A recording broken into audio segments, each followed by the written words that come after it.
coach Don Plitzuweit, and also student athletes Hannah Shervin and Liv Korngable. We will take questions in person first and then by Zoom. Please raise your hand and we'll bring you the mic. And if you are in the Zoom waiting room, please use the raise hand function so that we may call on you. For all, please identify yourself by name and media affiliation. Let's start first with Coach Plitzuweit with an opening statement. Well, first of all, I thought it was just a great atmosphere for women's basketball. So to all the fans, our Coyote fans and the Baylor fans, I thought you made this a really special environment for the student athletes to play in.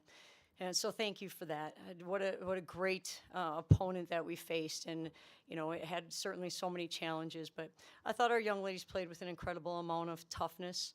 And Hannah started the game off with another three. I think we all kind of smiled and relaxed a little bit because, that was not necessarily the game plan, but it certainly worked out pretty well for us. So I thought our kids played really hard. I thought they played fearless, and I thought they made a lot of good things happen. So, they've earned this, and now they have a chance to enjoy it.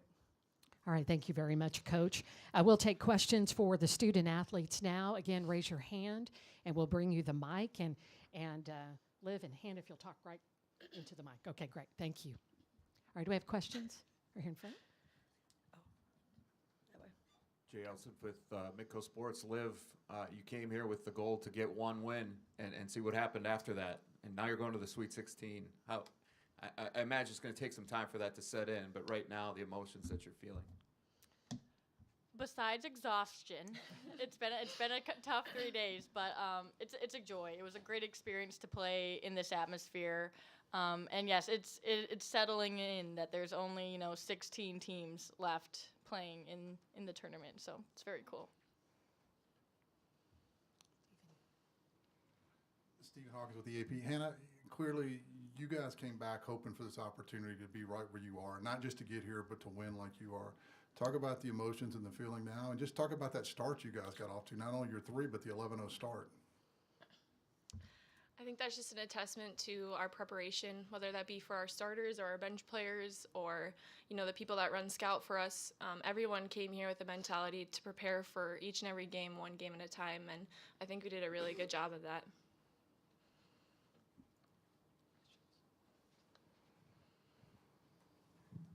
Chad Conan, Waco Tribune Herald.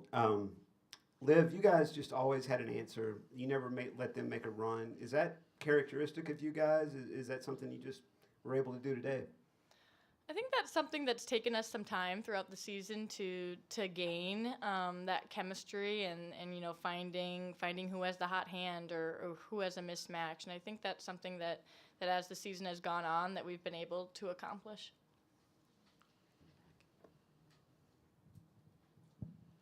Michael McClear, Argus Leader. Hannah, Don sort of mentioned it, but, identical start as the other day. So, when you guys got off to that run, I guess what was going through your mind? Just that this is fun, and the game of basketball is as simple as 5 players going at another set of 5 players, and not to overthink it too much, and it was a fun game.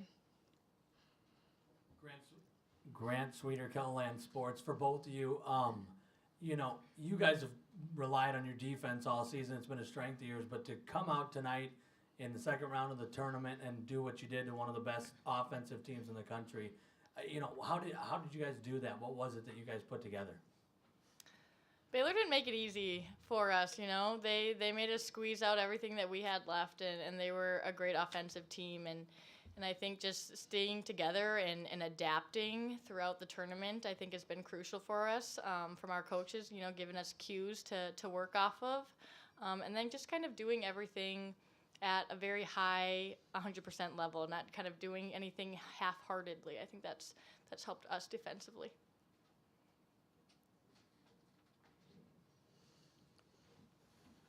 We have any other questions for the student athletes? Got 2 more follow-ups. Liv, there were stretches late in the second half that, you guys couldn't really get a basket to fall. You've talked about that throughout the season, about how just sometimes the energy is spent on the defensive end. Was that the case tonight? In that fourth quarter, it sure was. Maddie Kroll had a huge and one bucket for us around that midway point through the fourth quarter. But yeah, as long as we stuck to our defense, we took care of the ball. We put ourselves in a good position there, even though we weren't scoring.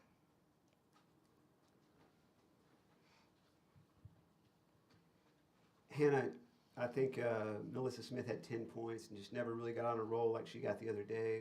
What was the key for you guys, slowing her down the way you did? Just not letting her go one-on-one. When she goes one-on-one, she's probably going to score, and it's hard to defend her. But when we can help each other to guard her, it's a lot easier.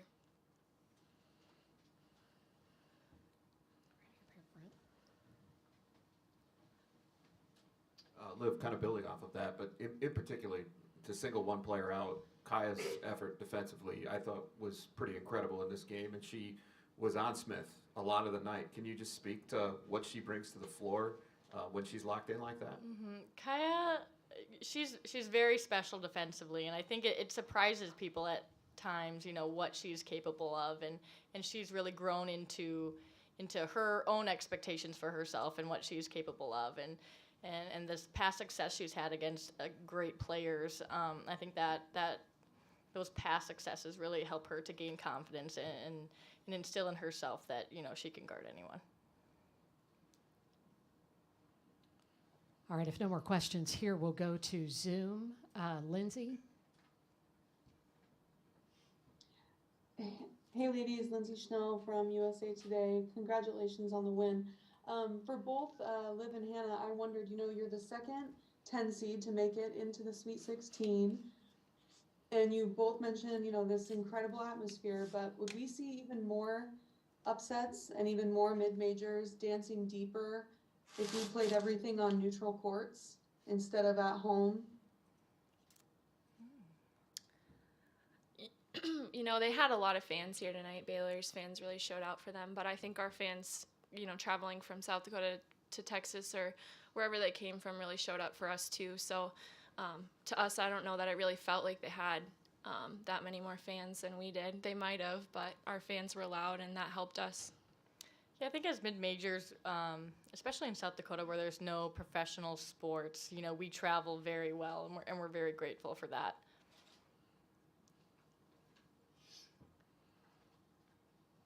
All right, let's go to Andrew Miner.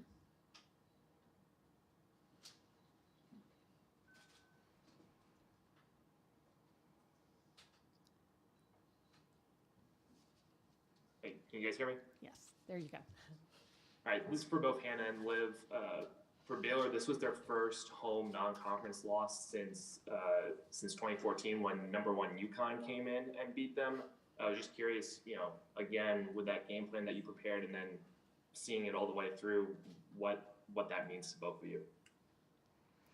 It's just a very special moment, to grow up watching Baylor play at a high level and have continued to do so, and then to find some confidence in yourself of our abilities and what we can accomplish. It's very cool.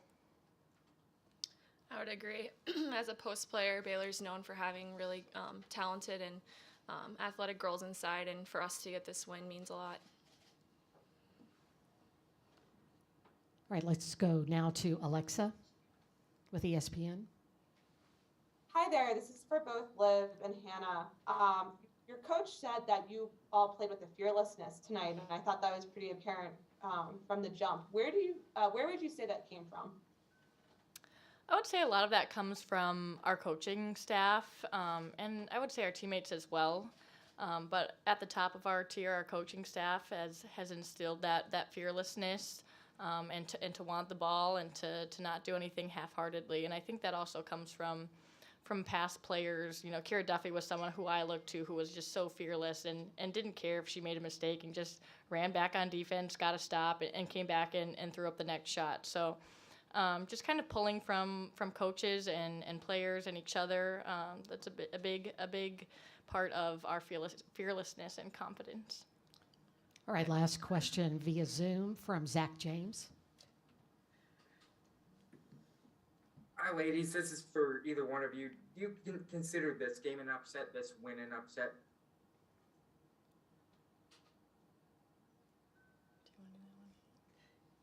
Can you hear me?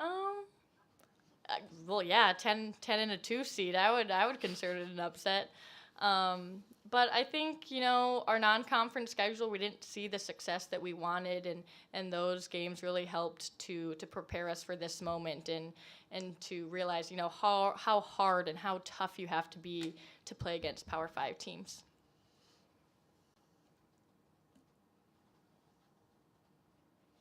All right. Hannah and Liv, y'all are dismissed. Well, hold on. I think we have Lindsay, do you have one more follow-up? Let me just check with you real quickly. Oh, I appreciate that. No, I just raised Okay. my hand really quick to ask Coach. Gotcha. So I can go Okay. first. All right. We'll get you first. All right, we're ready for All that right. one, Lindsay. Here we go. All right. All right, Liv. And yeah. Oh, Thank you, guys. thank you.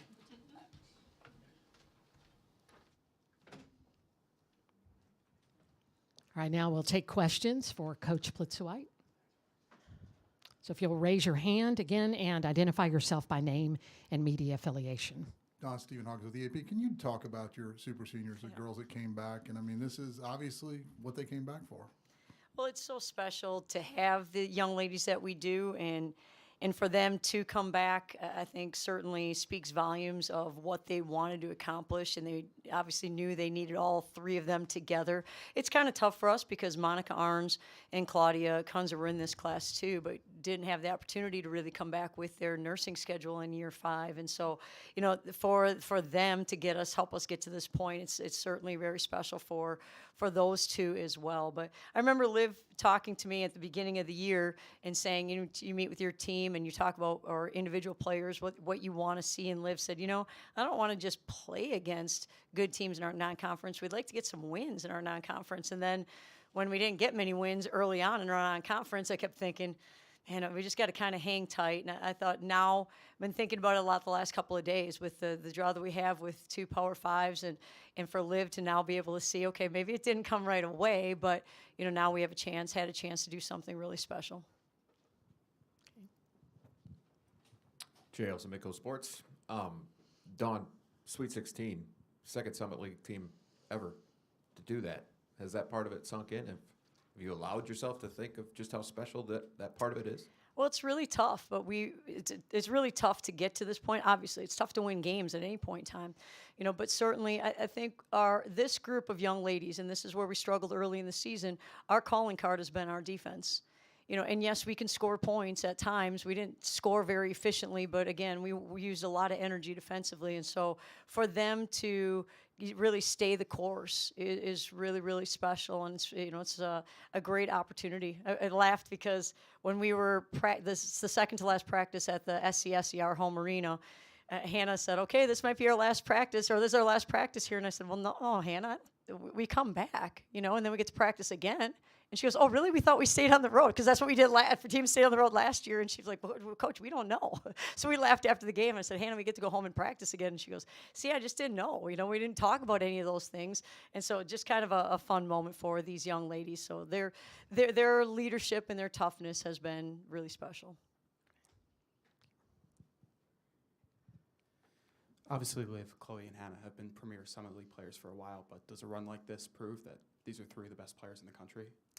Well, they're incredibly talented, skilled, athletic. They can defend multiple positions. There were some possessions in the game where we had to switch some things up, and kids were flying around, and Chloe's guarding inside, and Hannah's out on the perimeter, and I'm thinking they just kind of understand the big picture, and they're athletic enough and tough enough to just try to find a way to make it difficult. So I think they are elite players. They're really special young ladies. What was the game plan against Nalissa, and did it sort of work beyond your wildest imagination? Well, our goal was obviously to make touches difficult for her, but you can't take them away from her because we can't front her and not give her opportunities because they can just throw it over the top of us. And they kind of did that in the fourth quarter. They pretty much said, we're going to put 3 bigs out here and we're going to just get the ball inside an offensive rebound. And then they were running ball screens big to big, and I'm thinking, oh, this is unbelievable. They're so special. And then they were locking us down at the same time. So not only do they have size out there, but we couldn't get by them at times. And so I just think our goal with Nalissa was to make it difficult for her to get score opportunities, but that takes a lot of energy, and we couldn't do it by fronting her. So we had to find ways to help from different spots on the floor during the course of the game.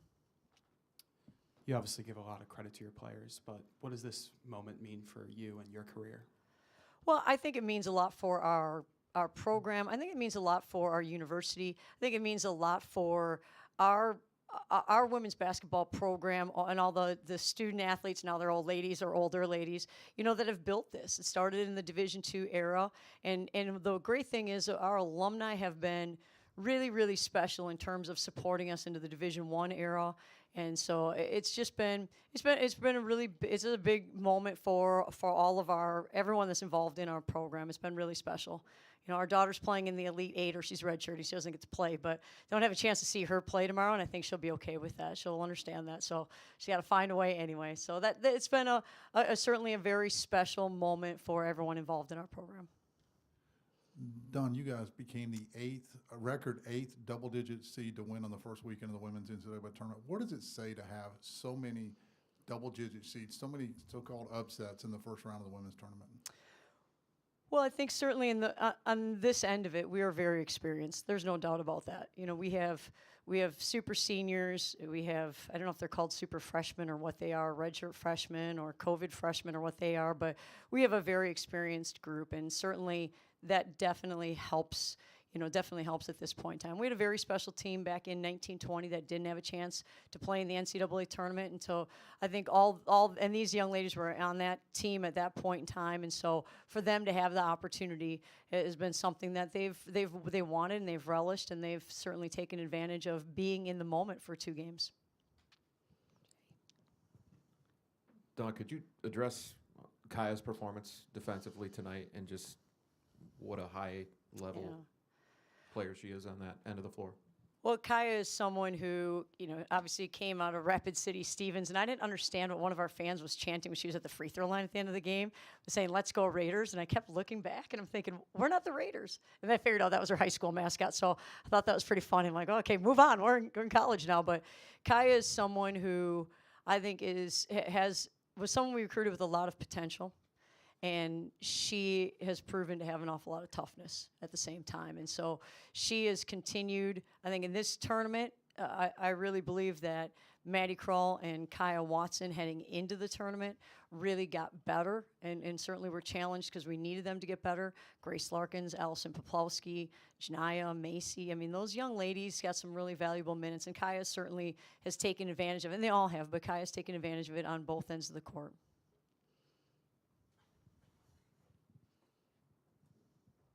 I saw you give Jason a big hug at the end of the game. Obviously, this coaching staff has been building this for a while. I guess, what was that moment like and what was going through your mind? Well, it's pretty special. Our coaches put certainly a lot of time and effort into finding a way. We don't play defense like we have in the last 2 games. Typically, we do different things, and so we had to find ways, and we had to come up with new words for new defensive looks because we didn't know what we were doing, and so we just tried to look at different ways. So I think our coaches have done just a tremendous job. Our coaches have been together for the most part for a while. Ariel joined us this year, and Ariel is someone I recruited, many years, well, not that many years ago, and she went to Notre Dame instead of the school that I was at the time. So it's fun to re-recruit her and actually have her say yes this time. So our staff really did a great job of finding ways to maximize what we could do. All right, just one more follow-up, or Jay? Yeah. Okay. Dawn, after not only playing in this matchup against that opponent, but being successful in it, how does that prepare you for what's next and any opponent that you might see? Well, Jay, you may think it's kind of funny because the players said we're in the Wichita region, and I said I don't know I don't know what's going on at this point in time. I know we get to go home and then figure it out at that point, but I think it certainly should give us some confidence. Certainly, I think our players have done some really special things during this last weekend here. So, I don't know. I'm not really sure. I haven't looked at anyone else in our bracket. I saw Ole Miss and thought, oh boy. And then we found out after our game that we were playing against, well, either Hawaii or Baylor, but I think we probably figured who we were playing at that point in time and told our players we don't know anything really about them. We've seen them play a little bit, but we haven't studied them. So it was a long night of kind of getting ready, and our kids certainly executed at a very high level. All right, Coach, let's go to our Zoom. We've got Lindsay. Got a question. Lindsay, you go now. Thanks for looking out for me, Donna. I got you. I got your back. Congratulations on the win. Thank you. I'm curious, you bring up the point that your kids have played together a long time. We've seen more and more mid-major upsets. And just in general, the women's game is so much better across the board than it was 5 to 10 years ago. Do you think we need to be playing at neutral sites? I mean, your fans traveled. Don't you think they would travel to a neutral site also? Our fans would travel to a neutral site, absolutely. And to our fans and to our pep band spirit squad. I mean, one of our pep band members brought me bread pudding last night because she thought it would bring us good luck. So I had to eat it. It was pretty good, too. I don't know where it came from. But I think our fans are really special, and they would certainly travel to a neutral site for us. Do you think we need to go to a neutral site? Is that good for women's basketball? I think it'd be great. I really do. But at the same time, I think we have to be able to still draw fans. And certainly playing in this environment is really special for our young ladies. So, I think it would be advantageous and ideal to get to that point. All right, thank you, Lindsay. Now let's get to Alexa with ESPN. Hi there, Coach. I wanted to ask you the same question I posed to your players, just about, from your perspective, where that fearlessness that they showed today came from, and as a coach, how do you foster that throughout the year, since they credited you for helping build that? Well, I think we really adhere to the belief that every moment matters and everything adds up and becomes a cumulative effect of a lot of small moments. And, I really believe that our players do a great job of understanding that and carrying that out. And if we're in a walkthrough, Hannah's talking to Allison Poplowski when she's not in and telling her where she should go, or, Chloe's talking to Grace, or whatever the case is. So our players understand on the basketball court that every moment matters, but they also understand that their relationships really are important, and our chemistry is absolutely incredible. And so I think it's a combination of a lot of different things that add up together during the course of not only a season, but years. And some of these young ladies have been with us for 5 years. So at timeouts, I told our players at timeouts, you're probably not going to hear anything that I say, not necessarily because you can't hear, but your minds are going to be in a bunch of different places. So when we say something in the timeout, why don't you guys just go out on the court and then tell each other what we're supposed to be doing at that point in time? So they pretty much coach each other and do a tremendous job with that. All right, Andrew Miner. Hi, Andrew Miner, our Daily Bears. Coach, you mentioned that your calling card all year was your defense, and in the fourth quarter specifically, you guys didn't score until there was just under 3 minutes to play. I was just kind of curious what was going through your mind, during the entire fourth quarter, trying to make sure you guys pull off the upset, and what did you do on the court schematically to make sure that Melissa Smith, Queen Egbo can use their size to their advantage? Well, at that point in time, all I was really thinking is, boy, I hope possessions are really long for both of us, because then we have a chance to hold on to this lead. And, I think our players, we made some adjustments on what matchups were, and, kind of moved Hannah and Kaya back and forth to try to make life a little bit different, give her some different looks. And, I thought our players understood some ways that Baylor likes to score, kind of in quicker scenarios to attack. And the three-post lineup isn't something that we've seen a lot out of them, and so when they came to that, we kind of had a flashback to when that happened to us at the Pentagon early in the season against South Carolina, and that didn't really work out very well for us. So, really tried to get our players to understand what changes we had to make, do some switching and help from different spots. All right, last question, Zach James. Hey, Don, kind of like what I asked after Friday's game. I know y'all didn't really win the rebounding battle, but how important was it to just make Baylor be a one-and-done possession type team tonight? Well, I don't know how well we did with that, Zach. I don't know what the numbers are, but I thought our effort and our understanding was very, very solid. We gave up a lot of size. We're not the bigger team. We're not the more athletic team, so we just had to do things that were very basic and very simple and very fundamental to try to put ourselves in a position to box out and finish plays. All right, that's it for Sounds good. you. Thank Coach, thank you very much, and good luck in the Sweet 16. Thank you. Okay, sounds good. I'm taking this too.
All right, we're joined now by Baylor head coach Nikki Collen and student athlete Caitlin Bickle. Again, we'll take questions in person and then go to Zoom. Raise your hand for the microphone and also use the raise your hand function for those who are in Zoom. For all, remember to identify yourself by name and media affiliation. We'll go straight to questions for Caitlin. Chad? Chad Conan, Waco Tribune Herald. Caitlin, it was just seemed like a day where you guys couldn't get any traction. Did that become more frustrating as the game went on? I don't think it was a frustration thing. I think it's more when you get down 11-0, you're playing from behind the entire time. You know, I think we had some good runs, they had some good runs, but at that point, it's kind of like we didn't come out from the jump, same as we did against Hawaii, same as we did against Texas, and we just can't do that. You know, once you get into tournament play, you can't do that, and I think trying to come back the entire game, we just couldn't get it done. And have you said anything to your classmates that you came in with, Queen and Alyssa, since the game's been over? I haven't yet. I'm a big crier, so I was definitely a little emotional after the game. I know Queen was. Alyssa's kind of a one-and-done crier, so I think she's been holding it back. It hasn't exactly hit in yet, but I know I'm gonna see them again. You know, we have a month of school left. I know I'm gonna get with them and be able to reminisce on the 4 years. I'm definitely upset that we couldn't get it done. Coming in with them, being as freshmen, getting a national championship, but I love them to death. I love the memories we were able to make, and I know Liz and Queen are both going to do incredible things along with Jordan as well. Stephen Hawkins with the AB. Caitlin, for all the success that you've been part of and all the wins in the NCAA tournament, how hard is it to fathom, though, that it ended on this court? This is something that doesn't happen very often here. It's tough. It's always tough losing. I thankfully have another year. I can't say the same for at least 3 of those players out there. But I truthfully am grateful to this staff, this team. I think it's always hard when you lose, but it's amazing knowing that you have people behind you and you have people that love you. Sorry. I'm going to leave it at that so I don't cry. Caitlin, was there any feeling that you guys may have underestimated this team? Obviously, y'all put in all the film work, prepared. Do you think you're going to have that feeling or that takeaway coming from this? I don't think we underestimated them. We saw what they did against Ole Miss. We saw that, in our opinion, Ole Miss took them for granted. I think we just came out slow. You know, I think we had tried to kind of hype ourselves up.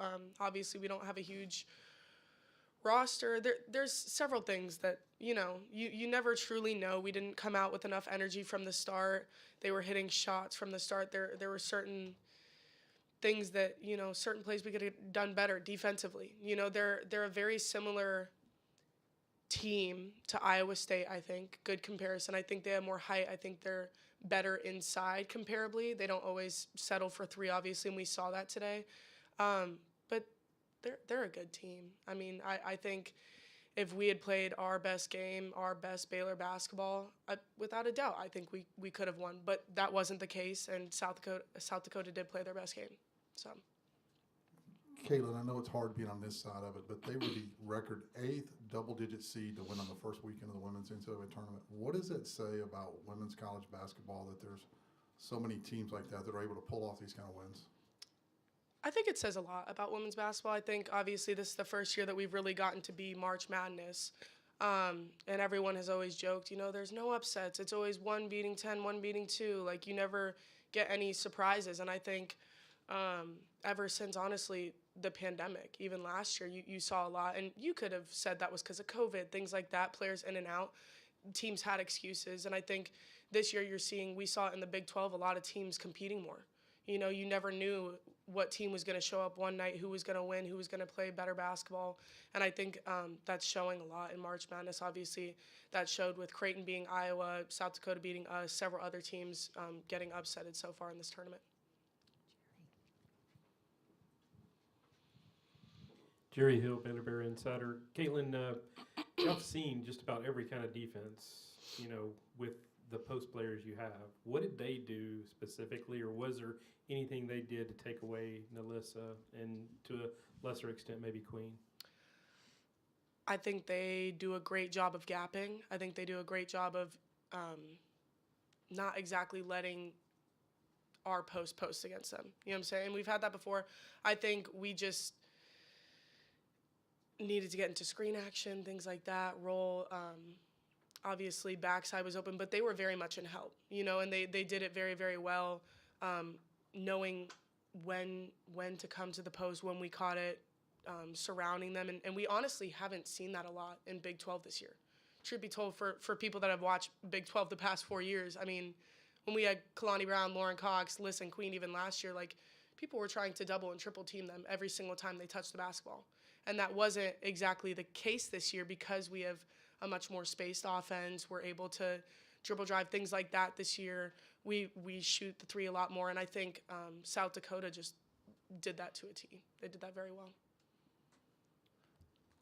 All right, let's go to Zoom. Andrew Miner, our Daily Bears, for Caitlin.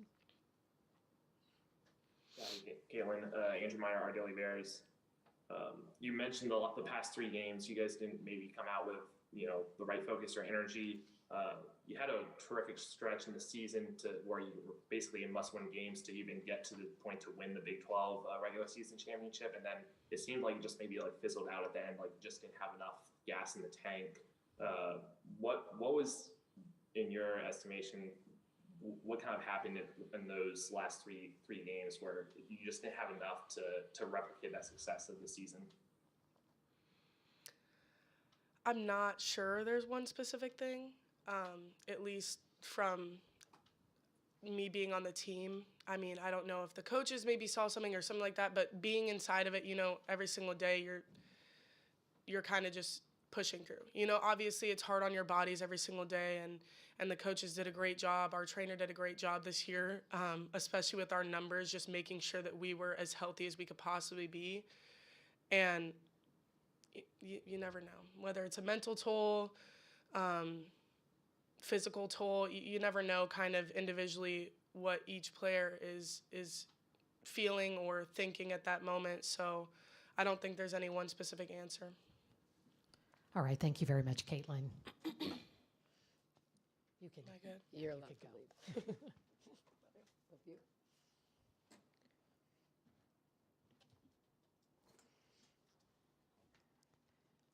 All right, we'll take questions now for Coach Collen. Again, raise your hand and we'll bring the mic to you, Chad.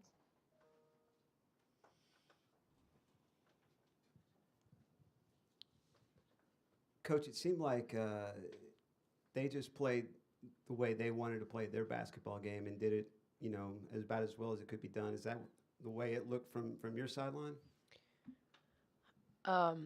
Sure, to some degree. I mean, I felt like we looked like we were in slow motion to start the game. I think we played them pretty even after that 11-0 start, and I think, it came down to we had to foul a few times at the end, and we were heaving shots up that, weren't normal rhythm shots for us, and so it was, we've been able to this season, but I know the question was asked, well, why these last 3 games? I mean, I don't put Hawaii in the same category. Sometimes, I don't think it was a slow start as much as they had a kid making some crazy shots, and then certainly we blew it open with a 34-point, third quarter. But I think 3 games in 3 days on our team was tough, obviously, in the conference tournament. I think today they're physical. They're really, really physical, and we're pretty finessey, and that's our team. We're pretty finessey. We're not very big at the guard spots, and I think the game came down to points off turnovers. When you look at the box, it's a funny box because there are certain things that stand out to me that we did do better. We assisted on 15 of our 17 baskets. We needed to share it against them because they were helping, and so the kick and and one, you know, and the extra pass. Those were important things today.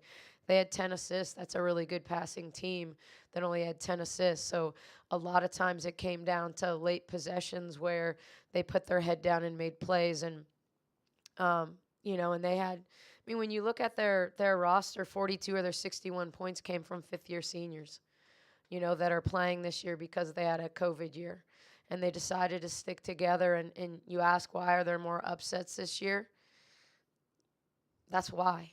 I mean, it's not complicated when you have sometimes like 23-year-olds playing against 18 and 19-year-olds. I mean, it's going to happen on the men's side. It's not a women's thing, you know.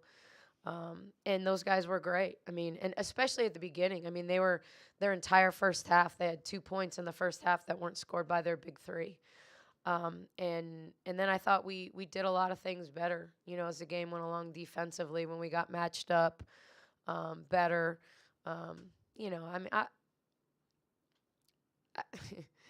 you know, they were ending up in situations where they were in isolations late in the clock, and you know they were so good at rim protecting with Liz and Queen, but they were posting and holding and not letting us release off and get to help. And do I think that's legal? No. But they did it, and they did it effectively the entire game. I think they called it with about 1 minute and 5 seconds to go was the first time they called that, you know, kind of illegal post up. And they just did that super effectively. And then all of a sudden it's their big guards playing against our 5'6" guards, you know, trying to make plays late in the shot clock. And I thought they made a lot of really, really big plays tonight. You know, we had to shoot the basketball better. We have good shooters that didn't shoot the basketball well tonight. Stephen. Nikki, I know you in this tournament, there's only one team that's going to end the season with a win, but it's been a kind of a wild year for you. Talk about, I know it's hard to put in perspective a year right now, but just what have you learned about Baylor and this universe and this team, and just kind of where you want to take it, having 1 year under your belt now? Really? Can we talk about basketball?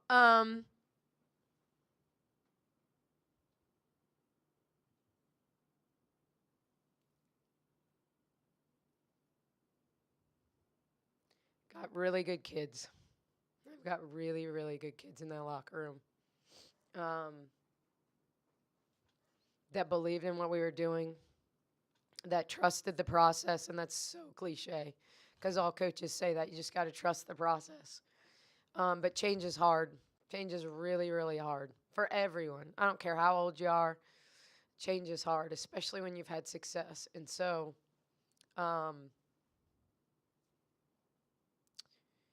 I've learned that I'm tougher than I would have ever thought. That I've learned. That I'm more resilient. That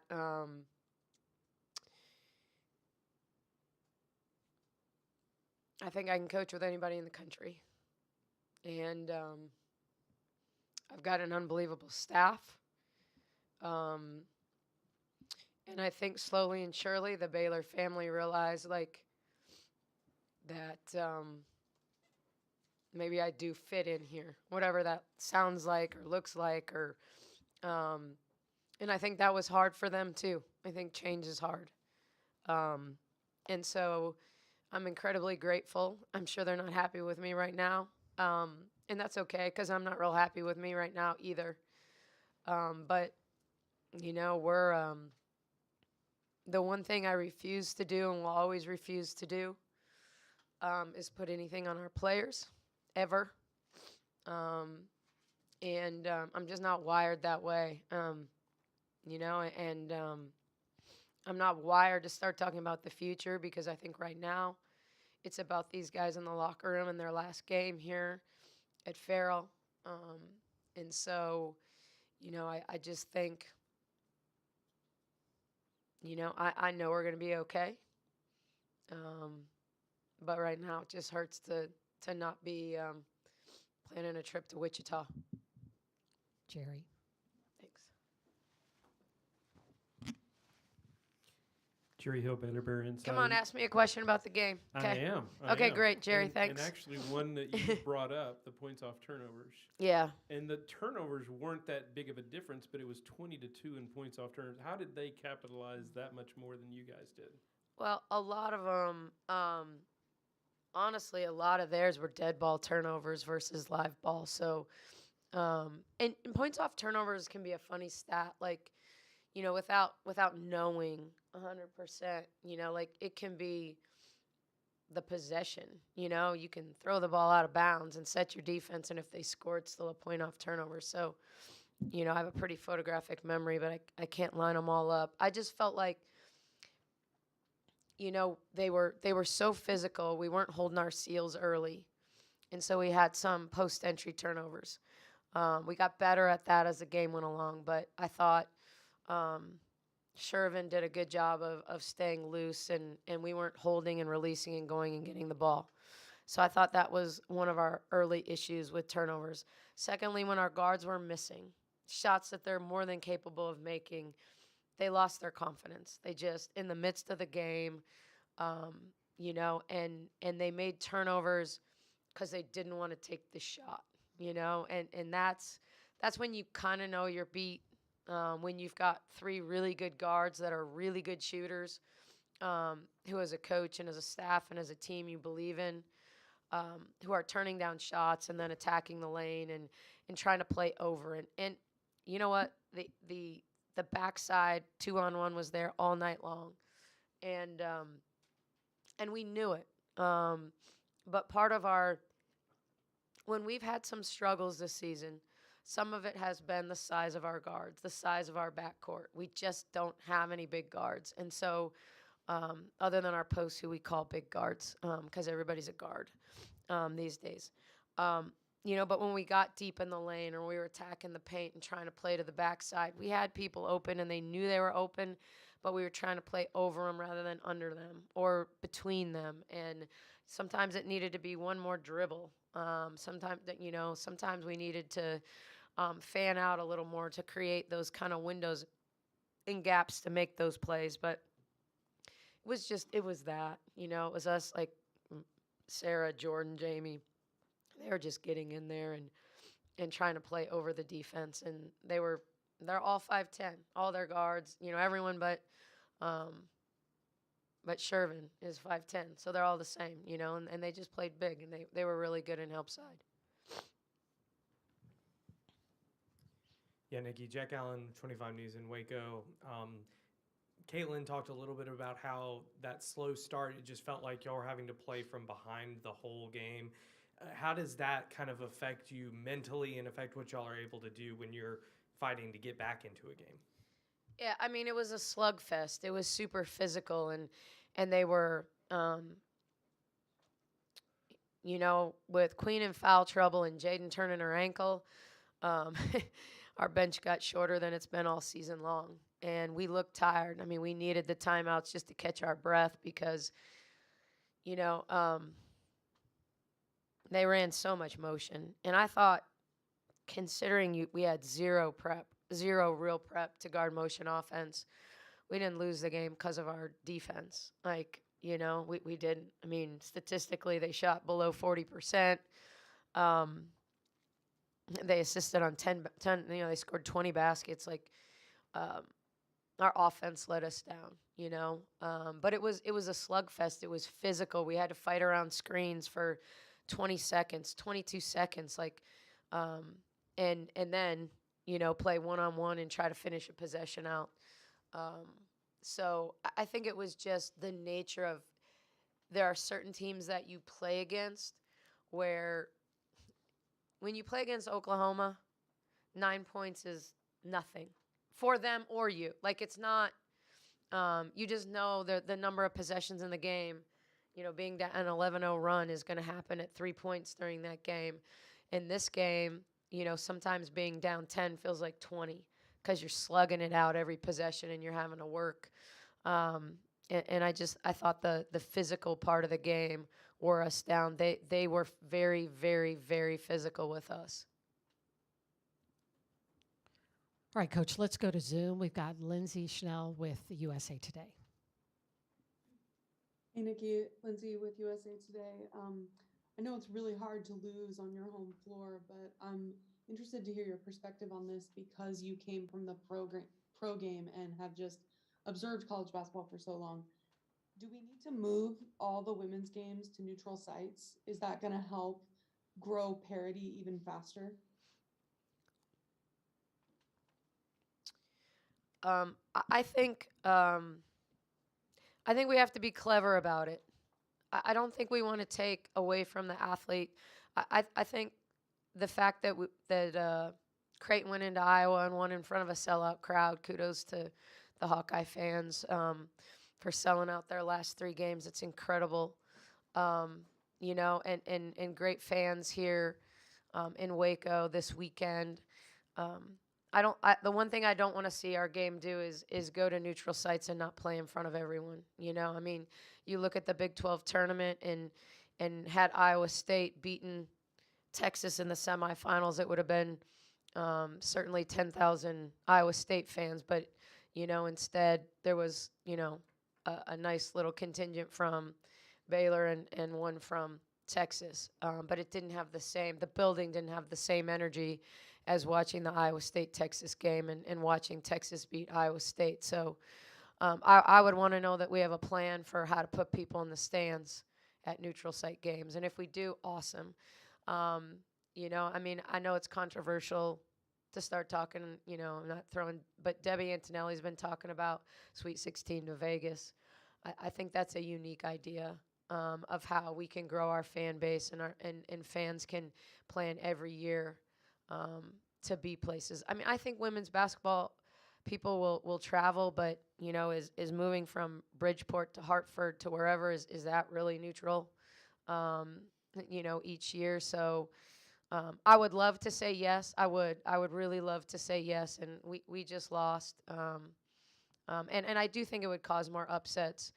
But I also would want to know that the student athlete experience was going to be really, really good too, and that they were going to be creative in finding ways to fill the stands. Because, I know that when I played, I would rather play in front of 10,000 people screaming against me than 500 people.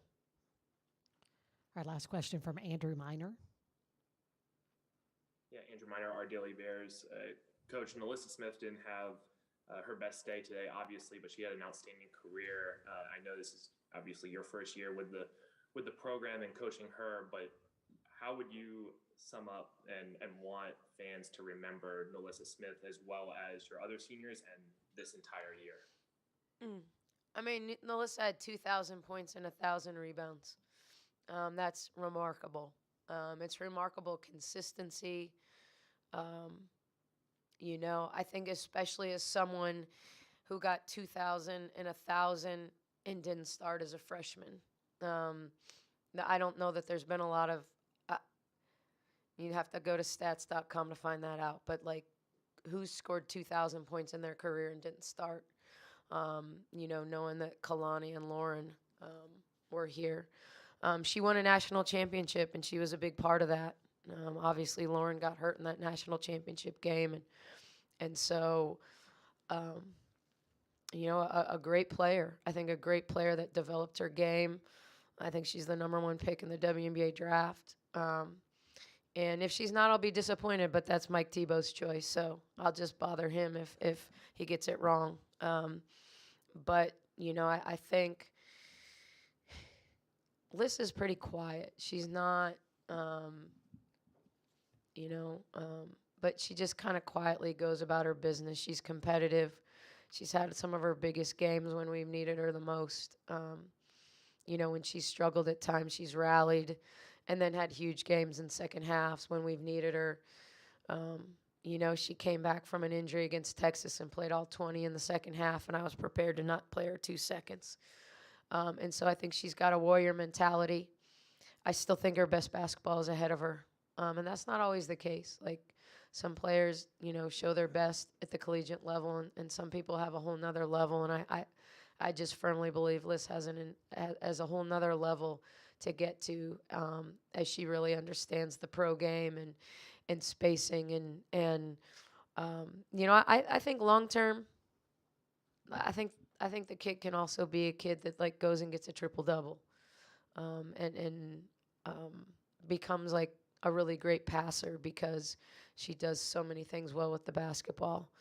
The other seniors, I mean, Jordan Lewis, in some ways I almost feel the worst for her because when you have 1 year and your goal is to come somewhere and compete at the highest level, the other seniors have been there. They've been to Elite Eights. They've been to Final Fours. They've won a national championship. And she came here to do something she hadn't done before. And I don't think it's easy to come in and have the impact she had, you know, when you haven't been in the program. And I think she quietly gained the respect of her teammates. You know, in the summer, she really kind of sat back and let other people lead. And the more we challenged her to be a leader, because you could tell she had a great basketball IQ, and I felt like she had the respect because she showed up and she got extra shots, and she, you know, she just is such a competitor. You know, I'm grateful she said yes to coming here. She didn't have to say yes. You know, I mean, yes, she had committed to come here, but there's nothing binding about a commitment when you're transferring. So I'm grateful that she chose to come here. Queen, I told Queen, like, you know, she's just one of those people that drives you crazy and that you love really hard all the time, because she's emotional, and there can be two sides to that, but I firmly believe that no matter what kind of mood Queen was in, that she was going to have my back. So, you know, and Queen hasn't decided what she's going to do yet. That'll come, you know, sooner than later, obviously. But a great group, you know. I mean, I don't know if I'm supposed to talk about Caitlin because she's coming back, but